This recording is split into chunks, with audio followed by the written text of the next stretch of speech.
So, good morning. We're going to start looking at your piece, which is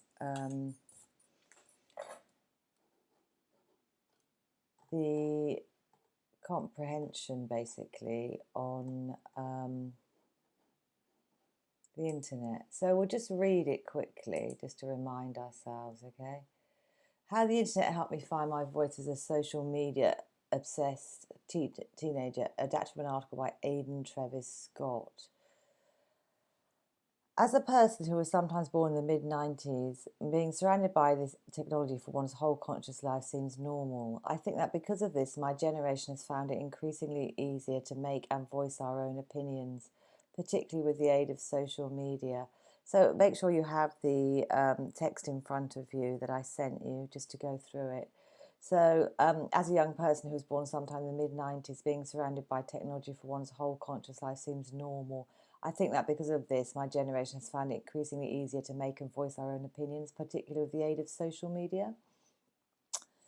I lived a fairly sheltered childhood growing up, and I certainly didn't have a phone or any access to any form of social media until I was a teenager. This was mainly because when I was younger, social media didn't exist in the form that it currently does, and because of this, it was always easier for me to believe what my parents would tell me back then and agree with them. I thought they knew everything in the world, and as I became older and became a teenager, I started finding outlets such as Twitter and Tumblr and basically all of the internet. And let me tell you, this has changed everything. I spent hours reading first-hand accounts about social injustice, which are only just being broadcast on the news for mere minutes. I started understanding more and not just watching from afar. Instead, I was actually engaging, seeing first-hand accounts from real people being updated every minute, seeing pictures and videos from events and feeling a part of them. It's one of the many things social media provides. This is so beneficial for us as a society, It keeps us fully aware, the rawness of it, the complete lack of understatement of bias, of warped truth. Social media is a gift. If used correctly, it allows us to wholly experience anything that goes on, feeds us information, and allows us to express ourselves in a multitude of ways. So you've obviously got the text in front of you. This is a positive piece on social media, isn't it? From a first-person perspective. And it's got some lovely, you can see it's got some really great examples of different types of punctuation, dashes, colons, lists. Yeah, flashback. It's actually, it's probably using the ingredients of De Forest, probably. Let's have a look. Let's carry on. Social media is a gift. If used correctly, allows us to experience, wholly experience anything that goes on, feeds us information, and allows us to express ourselves in a multitude of ways. So social media is a gift, and you've got an exclamation mark, and it's a short sentence. Remember, short and long sentences is what we need to use.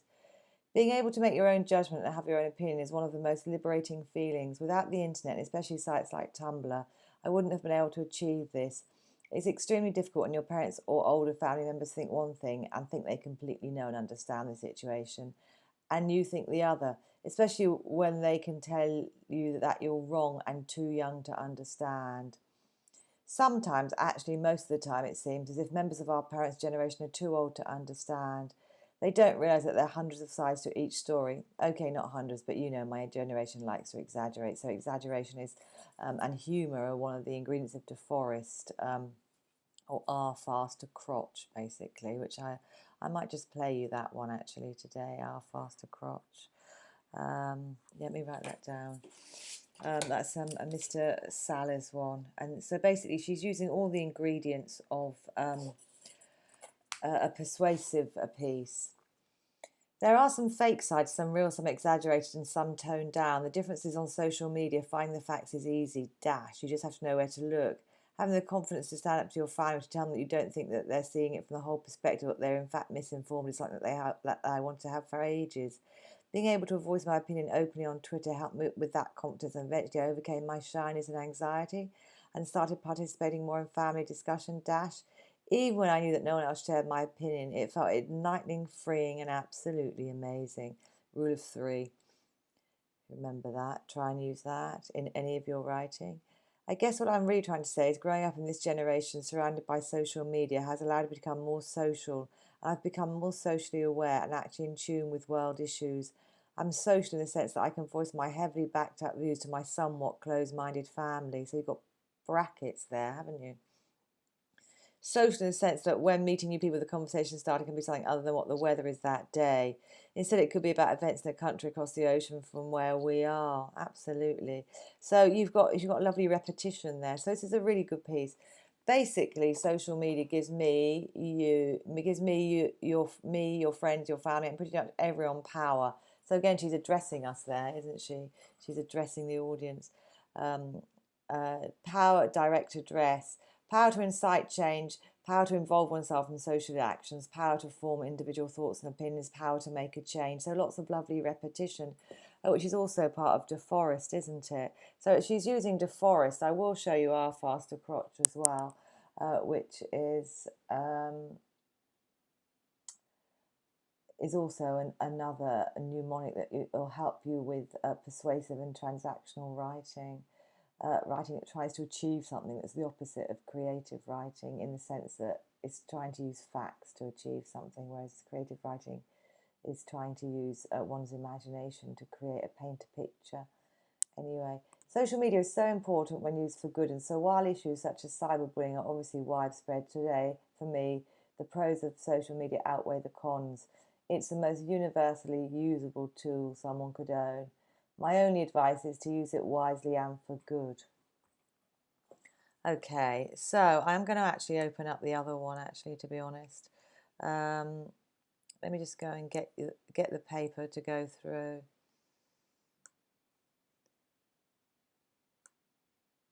I was going to get you the paper.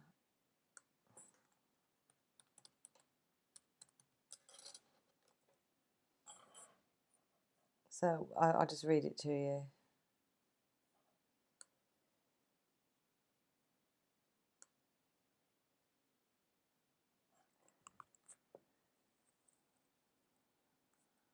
So that's the first one we've just read, isn't it? So we'll do the next one just quickly. So I'm recapping basically the ingredients of a very, very good piece, which this is, which is a good piece on De Forest. It's got direct address, it's got alliteration, it's got repetition, it's got facts.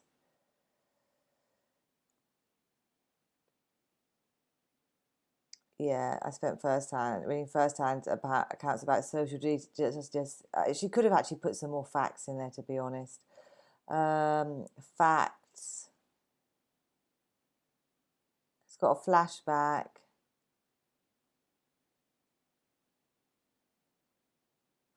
Short and long sentences. Complex sentences. Compound sentences. The rule of three. She could have put some statistics in, to be honest. But anyway, there you go. Okay, so here's text 2. Internet safety. It's time to learn what your children know. Adapted from an article by Richard Foley.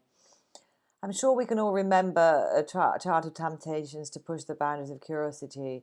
So this is much more complicated, isn't it? Such innocent rites of passage have continued through the ages, parents guiding, correcting, and advising from a position of experience. But today's parents are placed in the terrifying position of being almost entirely unable to protect their loved ones from potential harm. The explosion of technology, in particular social media, that occupies a huge portion of the lives of teenagers, is exceptional. Never before have parents known so little about the mistakes their children are making on a daily basis, or been less educated about the dangers they face, or less able to offer any wisdom or guidance.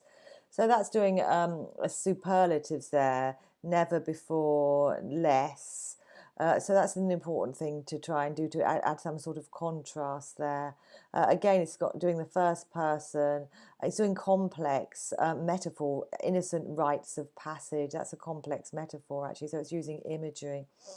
Today's parents are placed in a terrifying position. So emotive language, are being almost entirely unable to protect their loved ones. So yeah, more emotive language. So this, I think, is a professional writer, adapted from an article. And this other one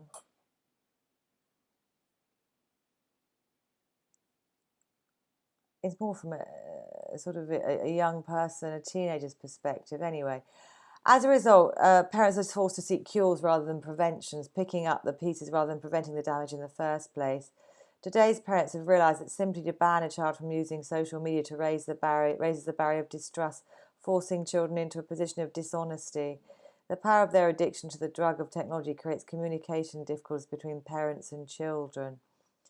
So there's actually metaphors, an extended metaphor there, isn't it? That it needs a cure rather than a prevention. So it's like an illness and an addiction, actually, the power of addiction to the drug of technology. So yeah, it's actually he's using various metaphors. This one.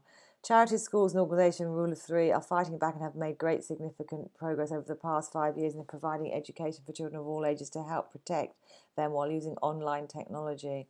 Okay, so here, leading the way is the Child Exploitation and Online Protection Centre, CEOP, who adopt a prevent, protect, pursue approach.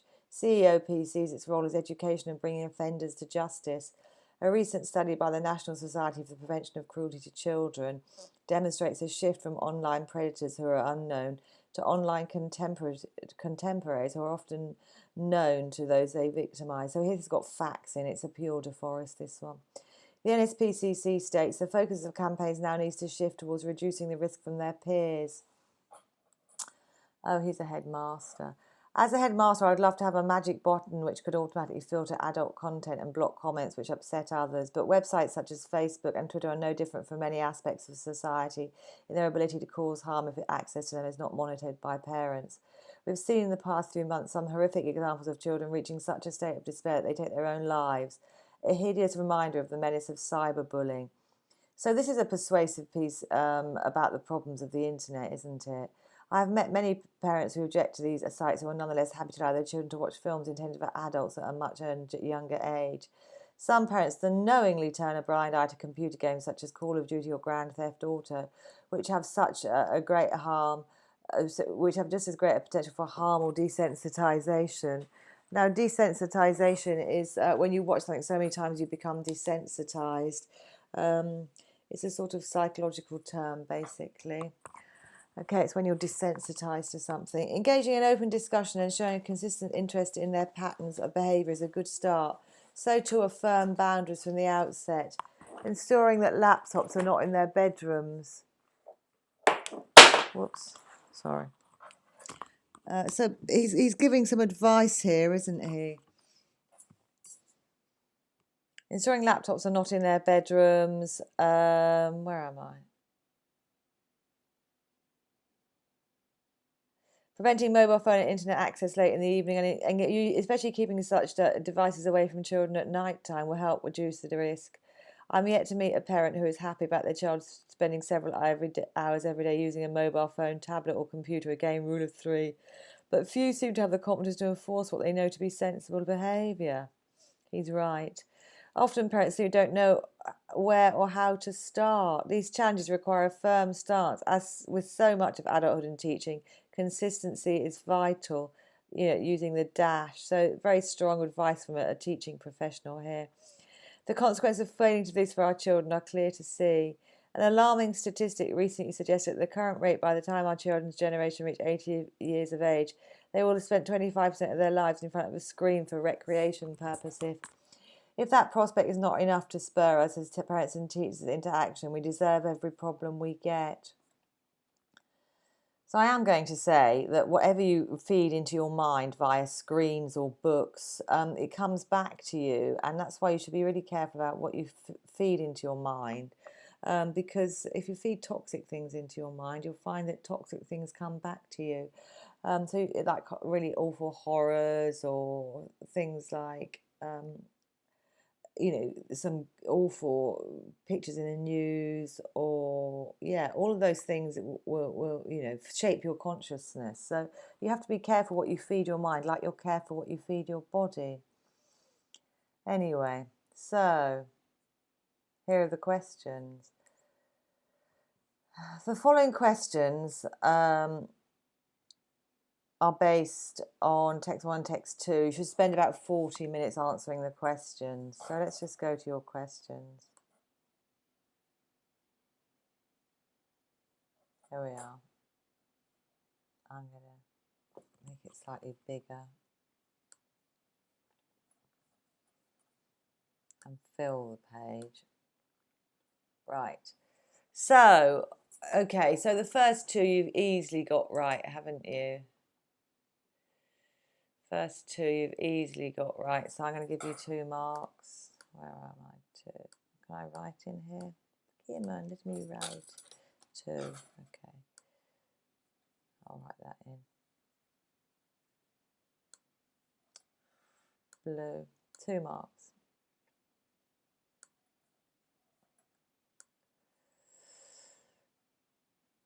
Okay, so and the next one, so question 2, 1 mark for each of any of the 2 of the following. She's able to see first-hand accounts. She could now express her opinions on a wide variety of subjects. Yeah, so we'll give you 2 marks for that easily. So good, you've got 2. That's easy. Yeah, 2. Next one, 3. It's helped her gain percent on certain topics so you can update her opinions. 3.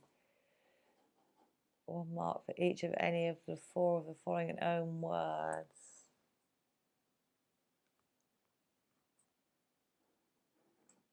Okay, so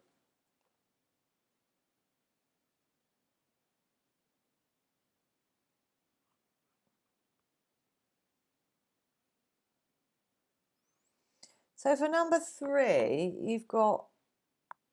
we need 4, don't we?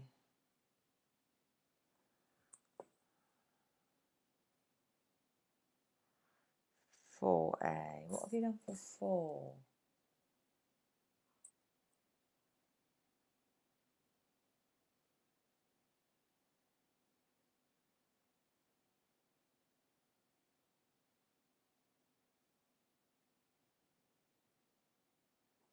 So this one here needs 4.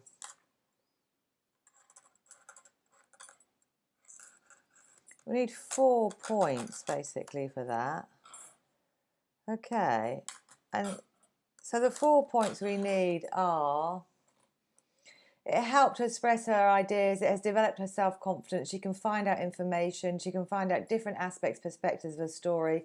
It helped her to be less self-conscious and worried. She was able to take part in debates with her family. She felt able to contradict her family. She felt educated. She felt liberated. So I think you've got 1.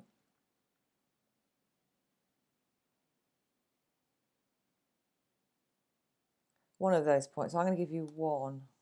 Correct me if I'm wrong. You can write me an email if I'm wrong, but it seems to me like you've only done 1 there. Next one.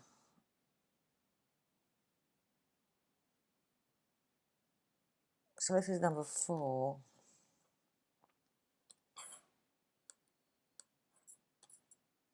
Number 4A. 1 mark for each of the following in their own words. So basically, you need 4 of these, 3 of these. Can you make sure?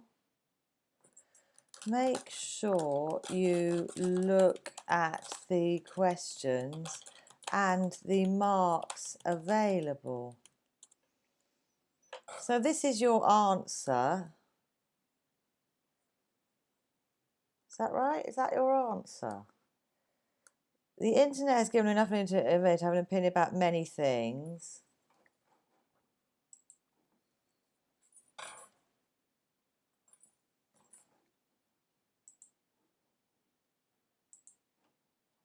So the question is, question 4. Using lines 39 to 45 in your own words, explain the points which the writer makes about the benefits of social media.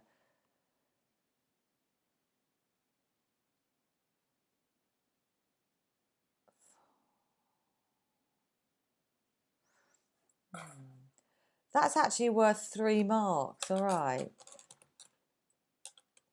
So you need to make 3 points, don't you? It enables people to have more social interaction. It helps with understanding world events and problems. It provides support and evidence in discussions with family and friends. It enables more challenging discussions. There can be discussions with strangers about important issues and events. It helps with awareness of global world problems. So if you look at question 4 again, which you seem to have just done one piece. So let's just have a look. Question 4, 39 to 45. I'm just going to quickly just show you this, basically. 39 to 45.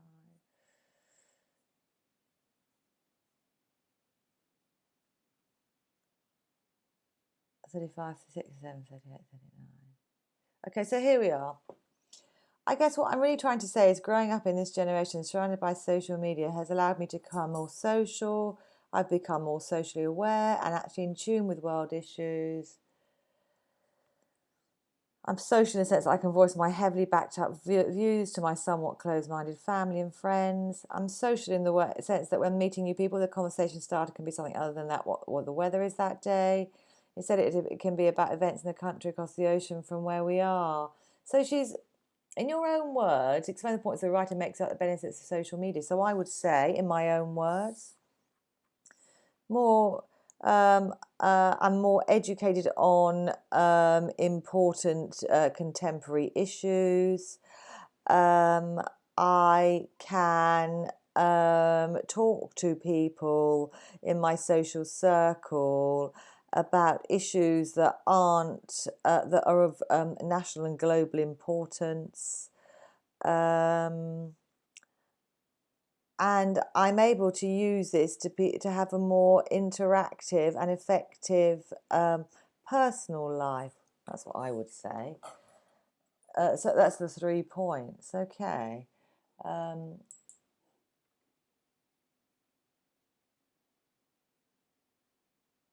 So if I go back to what you've put again, which I think is under here, I think I can only give you 1 mark for that, really, can't I?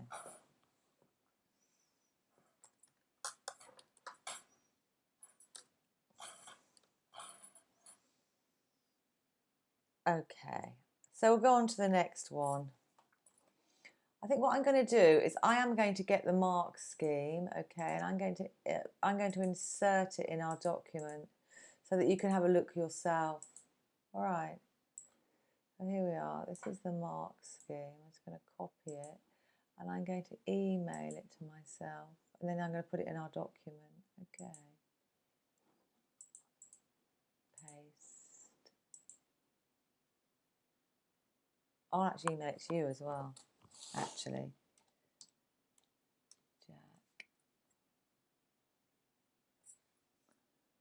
So I'm just going to email you the Jack Scrivens and me. I'll email it to me. Okay, so this is the mark scheme.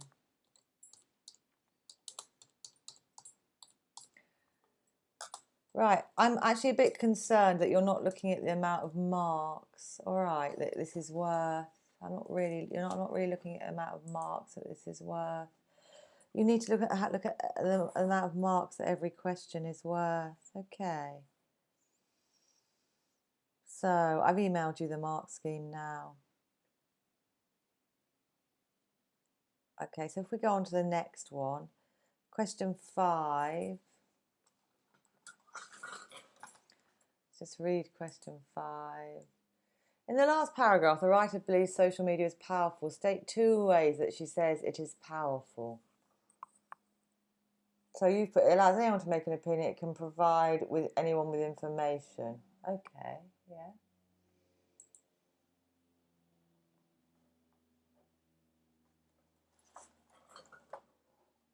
So the answers are 2 marks. It incites change. It makes a change. It involves oneself in social actions. It forms individual thoughts, opinions. It gives power to make change. It is universally usable.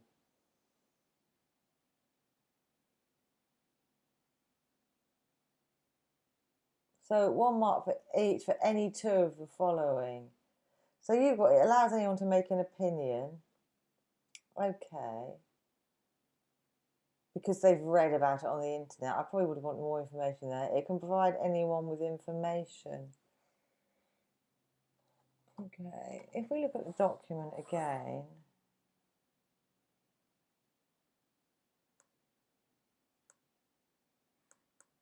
Hmm. And look at the bit that we're looking at. In the last paragraph.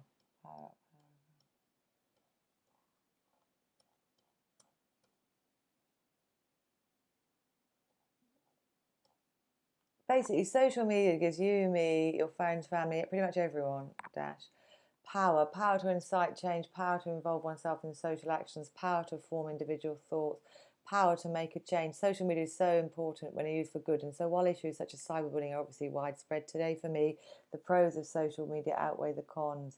It is the most universally usable tool anyone could own. My only advice is to use it wisely and for good. Wisely and for good. Okay. So the question, I will give you 1 mark for that, really. But I think what you need to do is you need to go back.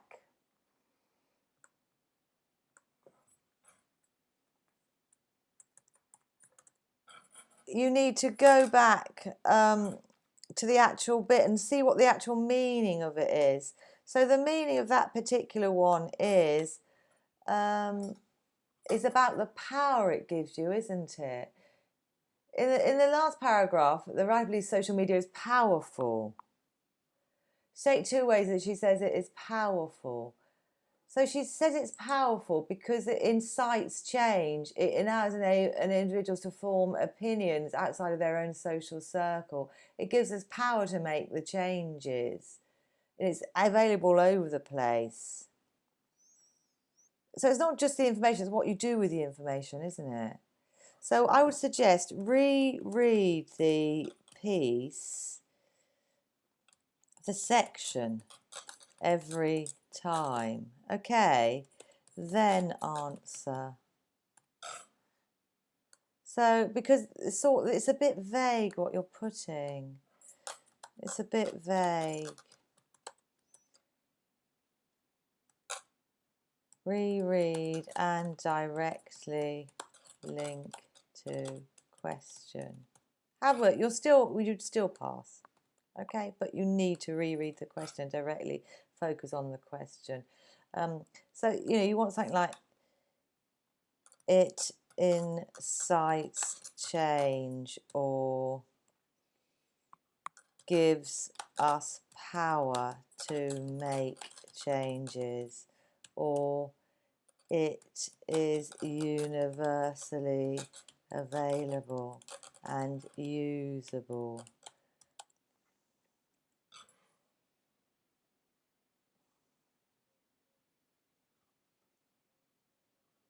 Yeah, okay. So I'll give you 1 mark, which isn't that bad, but 6, right. Let's look at question 6. 1 mark for each of 2 of the following. So you've got parents are unable to protect their children against unsuitable content. Parents are unaware of how to use computers. Okay, I'll give you 2 marks. But I mean, basically, they're less educated about the dangers, really. Less. So again, educated about dangers. They know how to use computers, but there is dangers to young people. It's not that they don't know how to use it, they just don't know what young people are up to. Parents are unable to protect their children against unsuitable content. Okay. So again, read carefully. All right, so I'm just going to put there, read carefully. So this lesson is still going to tell you to read carefully. I'll give you 1 mark. See, if we go back to it again, what's the question again? The question is, in text 2, from the first paragraph, identify 2 concerns the parents have about the internet. So we'll just quickly look at the first paragraph again. I'm sure we can all remember childhood temptations to push the boundaries of curiosity. Such innocent rites of passage have continued through the ages, with parents guiding, correcting, and advising from a position of experience. But today's parents are placed in a terrifying position of being almost entirely unable to protect their loved ones from potential harm. So that They're unable to protect their state. Two concerns. So one is they're unable to protect their loved ones from potential harm. Because never before have parents known so little about the mistakes their children are making on a daily basis, or been less educated about the dangers they face, or less able to offer any wisdom or guidance. It's not that they don't know how to use computers. It's more that they're less educated about the dangers of the internet, isn't it? That's what I'd say. So in other words, you just be careful. Parents don't know how to use computers. Well, I'm going to give you 1 mark anyway. All right, but read carefully. It's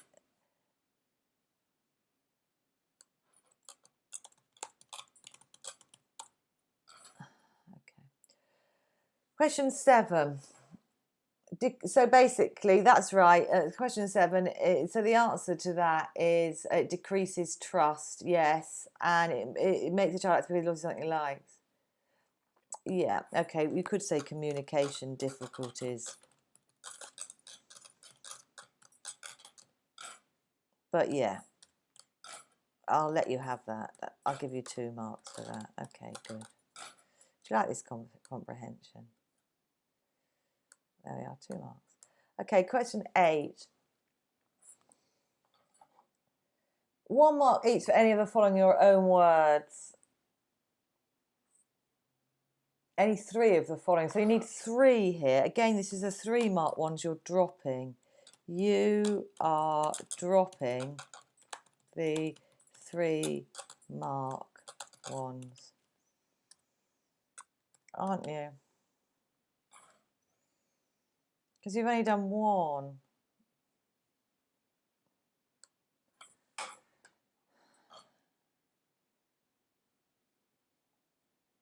Three of the following. So let's just read the question again. 1523, in your own words, explain what is being done to make the internet safer. So that's 1. You've done 1. You could have had the CEOP educates people. CEOP tries to keep children safe. CEOP prosecutes wrongdoers, or organisations. There are many developments in education in recent years. More guidance for all young people. The one charity, the NSPCC, suggests an emphasis on reducing threats from other young people. So you could have talked about how the NSPCC suggests you should emphasise on the threat from other young people.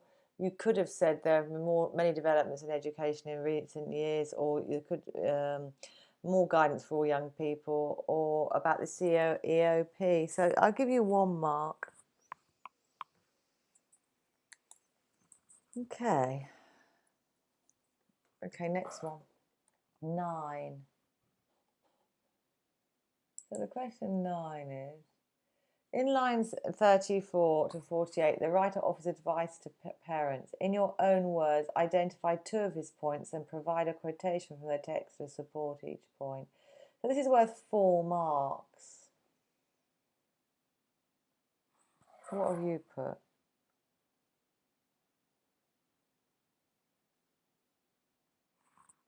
Good. Okay, so you've got 2 quotes, 9. Point 1, there should be lots of communication. The importance of parents talking openly to children can only benefit to both parents and children. Set up firm boundaries, preventing mobile phone and internet access late in the evening. Okay, you seem to have got that, don't you? Okay, so, good. Should we look at the model answer? Not the model answer, but the mark scheme. I'll just read out the mark scheme, but you seem to have got that. Let's have a look. So you could have parents must communicate with their teachers, quote, engaging in open discussion. Parents always pay attention to what their children are doing, showing a consistent interest in their behaviour, so you could have put that. Parents must be honest when talking to teenagers, quote, talking to teenagers openly can only pay dividends, unquote. Parents should set limits on teenage behaviour from the beginning, firm boundaries from the outset. There are some practical things that parents can do, ensuring that laptops are not used in bedrooms, preventing mobile phone and internet access late in the evening, keeping such devices away from children at night time. Those are all quotes. Parents must believe that they are right. Quote, what they know to be sensible behaviour. Parents must not deviate from their rules. Quote, a firm stance, unquote. Quote, consistency is vital, unquote.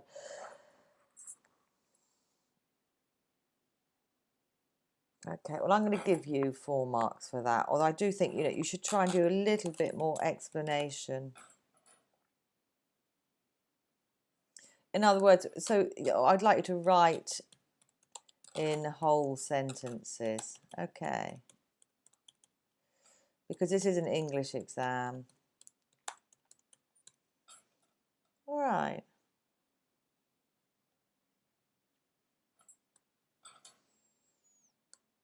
Okay, so but I'm going to give you 4, but I do really think you need to write in whole sentences. You have understood, but obviously you really need to learn from what we're talking about here.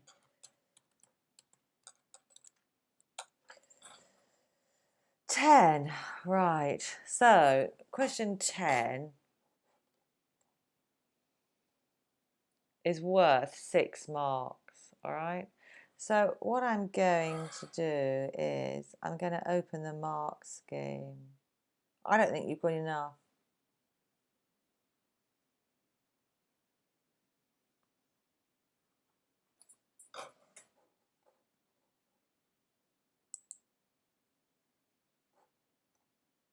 So prepare to both text 1 and text 2 to answer the following question. Which text is more successful at presenting the writer's views about the internet and social media? You may choose either text 1 or text 2, but you must explain your choice carefully. You haven't done it carefully, but you've understood and you can do it carefully. Just haven't done it there. Give 2 reasons why you choose this text and 1 reason for not choosing the other text. You may wish to comment on the writer's language and techniques. You should support your point with evidence from the text. So what you're missing is evidence.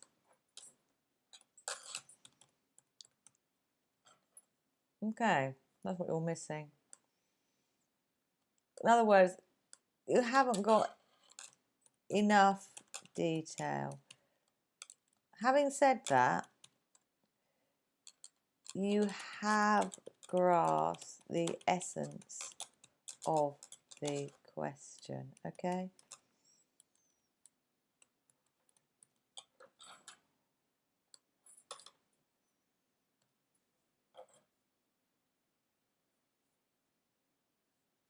So I'm just going to get you the mark scheme. Shall I go to my mail?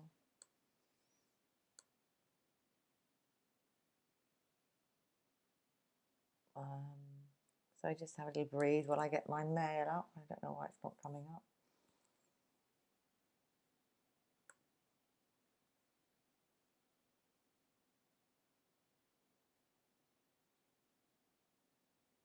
So here we go.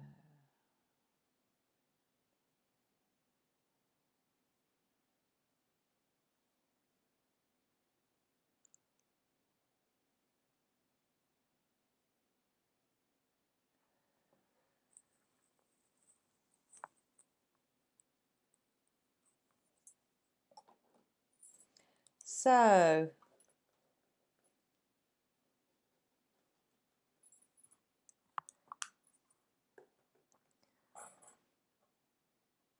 you can choose either one. For the chosen text, 4 marks, 2 marks for the choice stated with clear personal responses shown, 2 marks for clear reference to text with examples given from text to support choice made. E.g., text 1, a first person account, is informal, colloquial, chatty, includes the audience, e.g. you, us, is positive in promoting the use of social media and the internet. Absolutely, so it's positive, it is inclusive, it's got direct address, it's colloquial, chatty and informal, and it's a first person account. Text 2 is aimed at parents, it's written by a headmaster, uses inclusive pronouns to engage the reader, e.g. we and us, has a formal tones, uses evidence from organisation, is negative and focuses on the dangers. So you need a clear personal response for the reason the text not chosen, and 1 mark for an example to illustrate the reason. So yeah, so let's have a look what you've put. I prefer the first text because it's from the perspective of someone who actually uses the internet, so I can get her personal experiences. She also praises social media for informing her on many things. The other text, on the other hand, keeps emphasising how scary the internet is. Yeah, and you could have put it's more formal. You could have put they both use direct address. We, us. Yeah, and just think about DeForest basically, because they're persuasive, aren't they? They're persuasive. I might just show you DeForest just to remind you, or do you remember it? Let me just go and find it. Where is it? I'm just going to show a DeForest video quickly.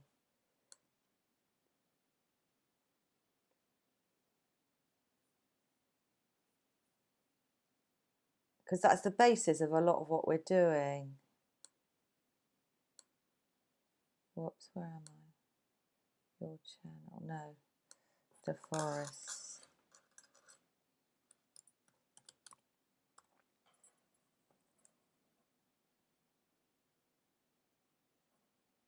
Oh, here we are, Mr. Watson. He sounds good. We'll do him.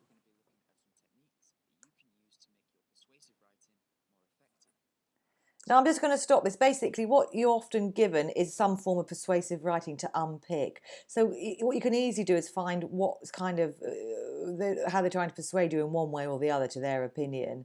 And you can see what aspects of DeForest they might be using. Okay, and I might put R faster crotch in as well, which is Mr. Sally's. Okay, so here we are. We're just going to just this is just a bit of revision, just to remind ourselves of how we actually do a persuasive piece. Okay, because that's what we're doing in this exam. We're looking at people's persuasive and creative pieces, and then we're doing cases of persuasive and creative pieces ourselves. So quickly, 5-minute video to revise. Okay.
These types of questions can be used in many different types of persuasive text to get the audience thinking about a particular idea.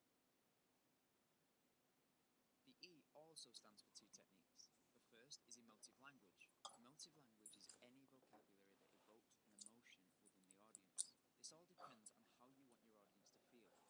Do you want them to be angry? Do you want them to be inspired? Do you want them to feel guilty? The emotion you want your audience to experience will influence the type of words you will use in your writing.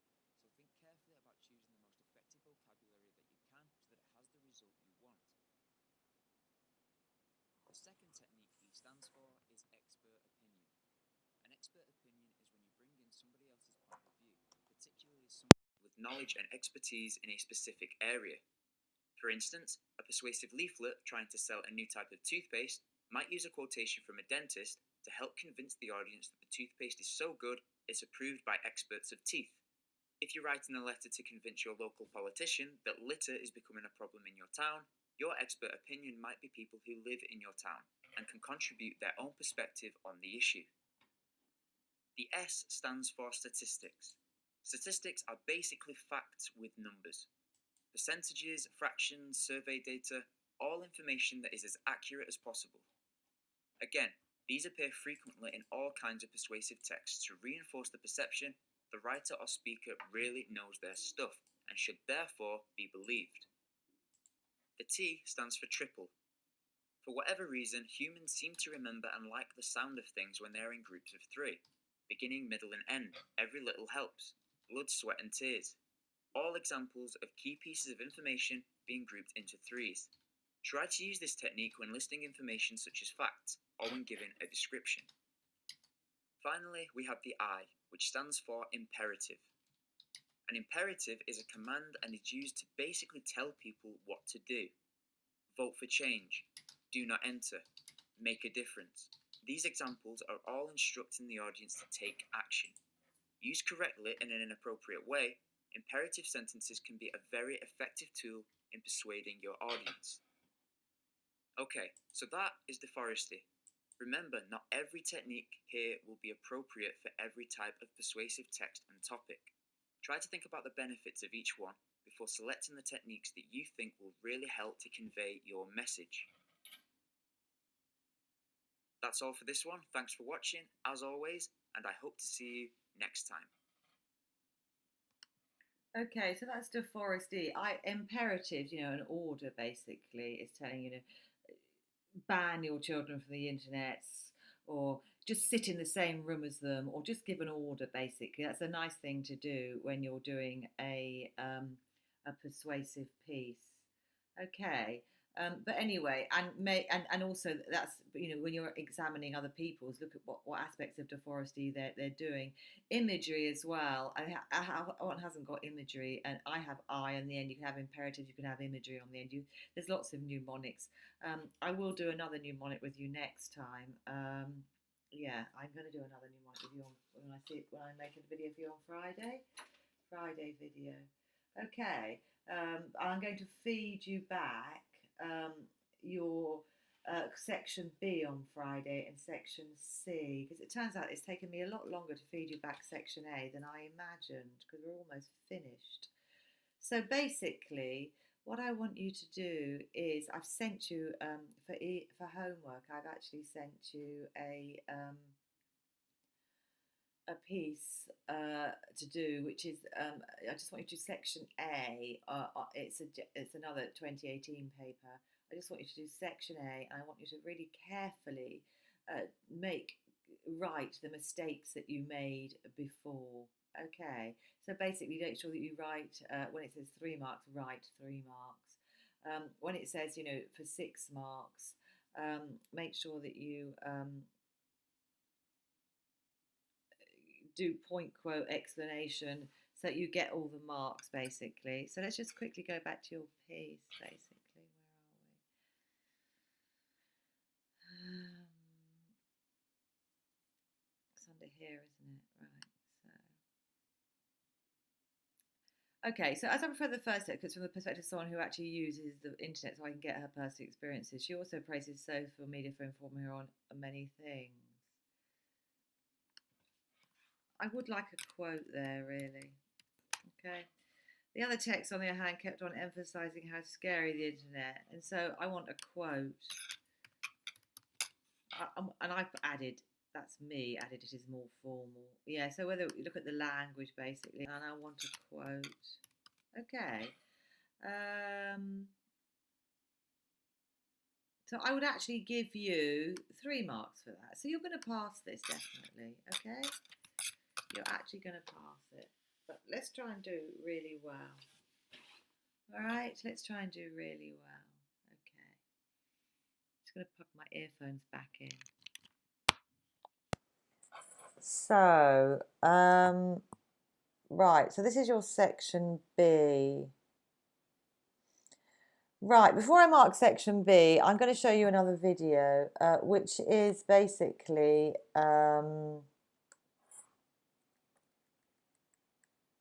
Mr. Salas, who's got another mnemonic for writing persuade using rhetorical devices.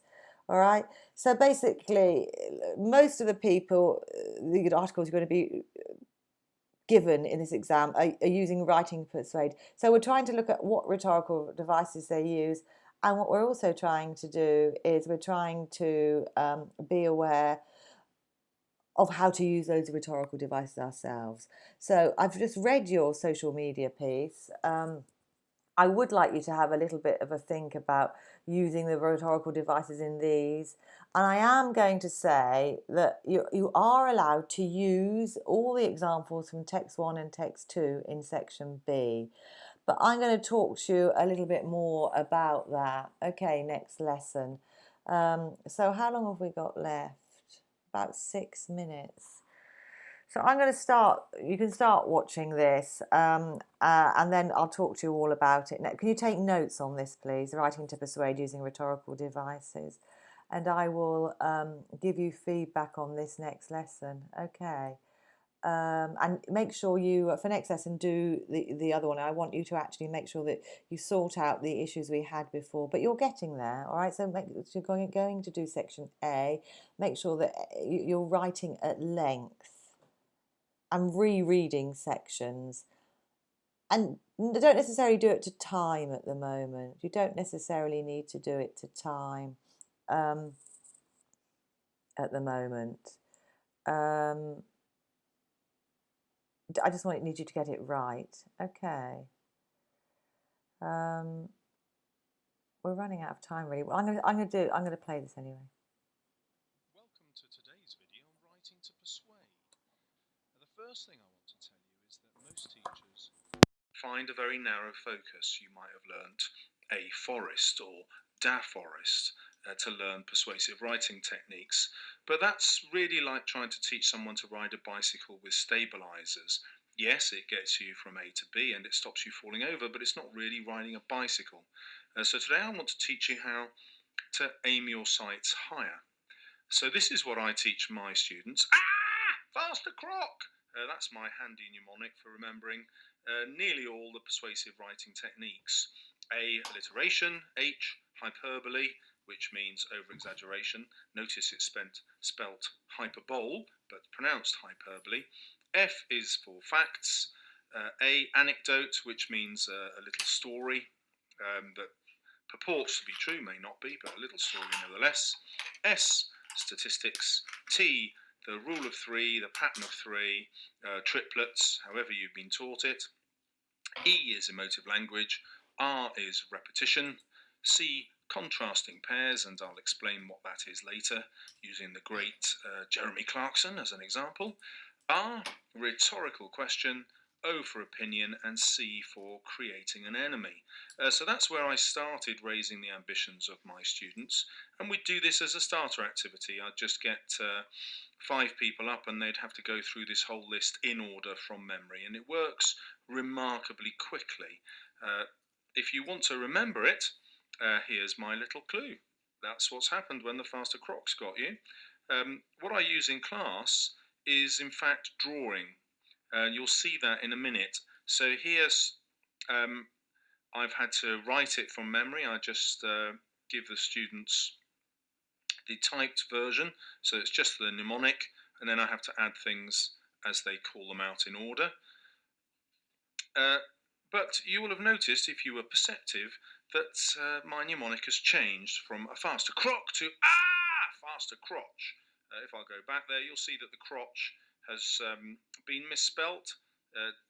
Normally has a T in it, but I'm attempting to get humour in here. Many boys in particular really enjoy putting humour into their writing, and it's encouraged in the mark scheme. And girls, I know you're humorous too. Put it in. So, a faster crotch. I'm going to show you another short piece that I think would get an A star. And this was written in a mock by one of the students in a previous school. So she had to write an application for a summer job. Look at the unconventional way she begins. Smile! Have you ever felt depressed at work? When the monotonous duties become a torture and the bland walls turn into a prison, what you need is someone cheerful, inspiring and creative. Me. I am like a ray of sunshine on a rainy day. No more boring blues for you. I will jazz up your life. I'm not just being boastful. 95% of former colleagues said they absolutely adored and completely craved my special smile. Not only will you be gaining a momentous motivator, I'm an extraordinarily hard worker too. Need coffee? I can pour it. Need essays? I can type them. Need spreadsheets? I can do maths too. You don't often meet someone who can juggle and walk a tightrope at the same time, but then I'm not your average person. It's these skills that make me perfect to work in your circus. Simply put, I can multitask like a girl. Because I am a girl. Perfect. So, I hope you found that rather entertaining. And I'll try and show you how a faster crotch or a faster croc has really helped her here. Let's have a look at the language. Well, if I'm crafting sentences for effect, I've got a single word paragraph here. There it is. So I'm getting a mark for that. And look at the way she begins her sentences. Have, when, I, no, and you can see I'm. Things aren't getting repeated. Not, need, this repetition then is for effect, isn't it? I again, another need, I again, but these repetitions again are a beautiful kind of chorus, if you like, a repetition that's deliberate. You, it's, simply, perfect. And you can see that actually this candidate is really crafting their writing. Let me just clear those annotations and we can start looking at the techniques. Now, what I teach my students is what I call the random finger technique. And so whenever you look at a piece of writing, you can just shut your eyes, stab it anywhere at random, and you will find a technique of some sort. There I am just plopping these things down as though that's a random technique. So here we go. Okay, I just missed it there, but that's a rhetorical question. When the monotonous duties become a torture, well, that's suddenly a metaphor, isn't it? And the bland walls turn into a prison, another metaphor. I'm like a ray of sunshine, a simile. 95%, it's a statistic. This is actually the only weakness in the answer. It's obviously a made-up statistic, isn't it? But it still works. I'm not just being boastful, emotive language. I'm an extraordinarily hard worker, emotive language. Need coffee, rhetorical questions. Need essay, repetition for effect, rhetorical question. You get the idea. Anywhere that your finger goes, there's a technique. In other words, this is a candidate who's trained herself to use a faster crotch no matter what. Every single sentence will have a technique in it. Now, the way to practice this is actually remarkably simple.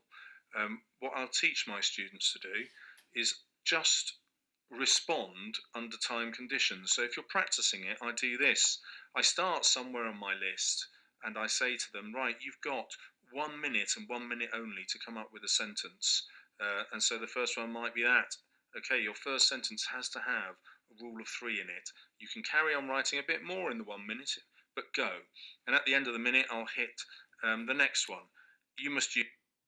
So this is really helpful, isn't it? Write it down, put it on your board, and basically try and put a rhetorical question, an opinion, some statistics, emotive language.